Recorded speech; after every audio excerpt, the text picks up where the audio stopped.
Outlet पर होगा आपके सारे फिजिक्स के इंस्टीट्यूट मैथ्स का सफाया। बस अपने फोन से क्वेश्चन की फोटो खींचो, क्रॉप करो और तुरंत वीडियो सोल्यूशन पाओ। डाउनलोड कीजिए डाउटनेट ऐप अभी, या फिर व्हाट्सएप कीजिए अपने डाउट्स 8 400 400 400 पर।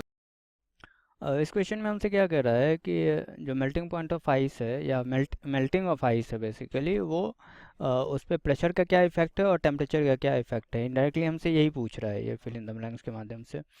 तो हमें पहले वो ट्रांसफॉर्मेशन कैसे हो रहा है, ट्रांजिशन कैसे हो रहा है वो हमें पता होना चाहिए। तो आइस जो है हमारा सॉलिड है, ये हमारा मेल्ट हो रहा है, ये हमारा वाटर बन रहा है और वाटर हमारा लिक्विड है, ठीक।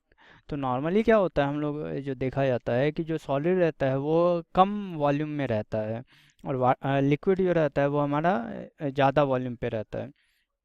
लेकिन आइस जो है एक एक्सेप्शन है, ये एक्सेप्शन है कि आइस जो है वाटर के केस में आइस जो है वो ज़्यादा वॉल्यूम होता है आइस का और वाटर का जो है कम वॉल्यूम होता है। तो प्रेशर का क्या मतलब है कि प्रेशर का मतलब है कि एक्सपेंशन। तो फिर क्या हो रहा है कि अगर हम लोग यहाँ पे प्रेशर को मान लीजिए कि हम लोग बढ़ा रहे हैं, तो प्रेशर हम लोग बढ़ाएंगे तो फिर क्या इफेक्ट होगा इसके ऊपर।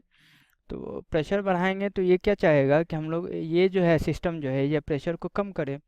तो प्रेशर कम करने के लिए ये क्या चाहेगा कि हम लोग जो है इसका जो एक्सपेंशन है इसको ये कम करे, तो प्रेशर भी कम हो जाएगा।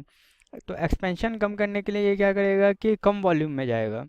तो आइस चूंकि ज़्यादा वॉल्यूम में रहता है और वाटर कम वॉल्यूम में रहता है, तो ये कम वॉल्यूम में जाएगा तो ये हमारा फॉरवर्ड रिएक्शन जो है हमारा ये इसको ये फॉलो करेगा। तो इसकी वजह से मेल्टिंग को जो है इन्हेंस करेगा। तो यहाँ पे हमारा आंसर जो है वो हाई प्रेशर हो जाएगा। तो अभी हम लोगों ने हाई माना था, मान लीजिए इसमें लो टेम्परेचर फेवर करता हो, हमें क्या पता, हम लोग को चेक करना है। तो अगर लो नहीं होगा तो हम लोग हाई लिख देंगे। तो मान लीजिए कि लो टेम्परेचर की वजह से ये फेवर होगा, ठीक। तो आइस से वाटर जब बनता है तो क्या होता है कि बहुत सारा हाइड्रोजन बॉन्ड जो है वो टूटते हैं। तो बॉन्ड का टूटना है जो है वो एक एंडोथर्मिक प्रोसेस है।